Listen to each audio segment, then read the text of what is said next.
அனைத்து நுகர்வோர் பொதுமக்கள் சுற்றுச்சூழல் பொதுநல சங்கத்தினுடைய மாநில தலைவராக இருக்கேன். கடந்த 2/9/2022 மதுரைக்கு போயிருந்தேன். மதுரைக்கு போயிட்டு திருப்பி ரிட்டர்ன் வரும்போது காலையில் 7:10 மணிக்கு வைகை எக்ஸ்பிரஸில் விழுப்புரம் டிக்கெட் எடுத்துக்கிட்டு வைகை எக்ஸ்பிரஸில் ஏறினேன். அந்த ரயிலில் பயணம் பண்ணும்போது 9:15 திருச்சி ரயில்வே ஸ்டேஷனுக்கு வைகை எக்ஸ்பிரஸ் வந்துருச்சு. அந்த பிளாட்ஃபாரத்தில் அங்கே கேட்ரிங் உரிமையாளர்கள் உணவுப் பொருளை விற்பனை பண்ணாங்க. காலையில் பசி அதிகமாக இருக்குன்னு சொல்லி ஒரு கேன்டீன் உரிமையாளர் விற்பனையாளரை கூப்பிட்டு 2 பொட்டலம் இட்லி கொடுங்க அப்படின்னு கேட்டேன். அவர் 2 பொட்டலம் இட்லியை கொடுத்தாரு. அந்த விலை என்னங்கன்னு கேட்டேன். ஒரு இட்லி பொட்டலத்தின் விலை 30 ரூபான்னு சொன்னார். 2 பொட்டலத்துக்கும் 60 ரூபா வாங்கிட்டாங்க. 2 வடை கேட்டேன், 2 வடை கொடுத்தாரு. அந்த 2 வடைக்கு 20 ரூபா வாங்கிட்டாரு. ஆக மொத்தமாகவே அவருக்கு நான் கொடுக்க வேண்டிய பணம் 80 ரூபா தான். 80 ரூபாய் கொடுத்துட்டேன். வாங்கி இந்த பொட்டலத்தை வாங்கி அந்த எம்ஆர்பி விலையை பார்க்கும்பொழுது அதில் 26 ரூபான்னு எழுதியிருந்தது. அந்த ரயிலில் வர அவசரத்தை பயன்படுத்தி ரயில்வே பயணிகள்கிட்ட 2 பொட்டலத்துக்கு 8 ரூபா என்கிட்ட அதிகமாக வாங்கிட்டாங்க. அந்த 8 ரூபா அதிகமாக வாங்கினதை திருப்பி அந்த பணத்தை கொடுங்கன்னு கேட்டேன். அவர் கொடுக்க மாட்டேன்னு சொல்லிட்டாரு. சரி ரசீதாவது கொடுங்கண்ணே, அதுக்கும் கொடுக்க மாட்டேன்னு சொல்லிட்டாரு. நான் ட்ரெயினில் ஏறி அந்த பொட்டலத்தை பிரித்து பார்க்கும்பொழுது ஒரு பொட்டலத்தில் சாம்பார் மட்டும்தான் இருந்தது, சட்னி இல்லை. அந்த அவசர நிலையில் நான் ரொம்ப மன வருத்தத்தோடு அந்த இட்லியை ரயிலில் சாப்பிட்டுட்டு விழுப்புரம் கரெக்டாக 11:30 வைகை எக்ஸ்பிரஸ் வந்துருச்சு. அங்கே இறங்கி ஸ்டேஷன் மாஸ்டர்கிட்ட போய் இந்த மாதிரி உங்கள் ஆட்கள் என்கிட்ட 8 ரூபா அதிகமாக வாங்கிட்டாங்க, அந்த பணத்தை வாங்கி கொடுங்கன்னு சொல்லி நான் புகார் எழுத்துப்பூர்வமாக கொடுத்தேன்.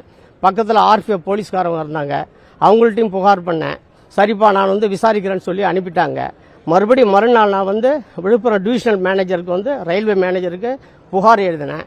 உங்கள் ரயிலில் நான் பயணம் பண்ணேன், இந்த மாதிரி 2 பொட்டலம் வாங்கினேன், அதுக்கு 8 ரூபா உங்கள் ஆட்கள் அதிகமாக வாங்கிட்டாங்கன்னு சொல்லி டிஆர்எம்முக்கு தபால் போட்டேன்.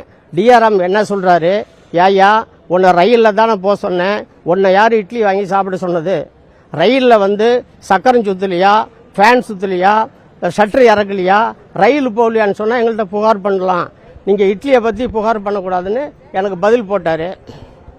மறு தபால் எழுதின டிஆர்எம்க்கு, உங்கள் ரயிலில் வரும்போது தான் சார் இட்லி விற்றாங்க, அதில் 8 ரூபா வாங்கினதுக்கு உங்களுக்கு பங்குண்டு, நீங்கள் எனக்கு பதில் சொல்லணுன்னு தபால் போட்டேன். மறுபடியும் அவர் தபால் எழுதுறாரு டிஆர்எம், நீங்கள் போட்ட புகாரை நாங்கள் விசாரித்தோம், அதில் உண்மை இருந்தது, எனவே அவருக்கு 1000 ரூபா அபராதம் போட்டுட்டோம், நீங்கள் அந்த 8 ரூபா உங்களுக்கு சேர வேண்டியதை வசந்தம் கேட்டரிங்கிற கடையில் வாங்கிக்கோங்க அப்படின்னு சொல்லி வாய் மூலயமா தபால் போட்டு சொல்லிட்டாருங்க.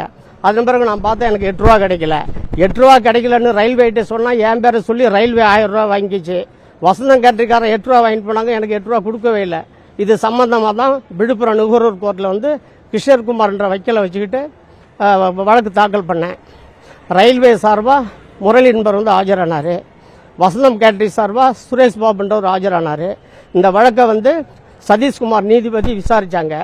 சதீஷ்குமார் நீதிபதியும் உறுப்பினர் அமலா, உறுப்பினர் மீரா விசாரித்து என்னுடைய புகாரில் நியாயம் இருக்கிறதா உறுதிப்படுத்தி என்னுடைய மன உளைச்சலுக்காக 20,000 வழக்கு செலவுக்காக 10,000 என்கிட்ட வாங்கின 8 ரூபாயை மீண்டும் திரும்ப கொடுக்க சொல்லி உத்தரவு போட்டிருக்காங்க.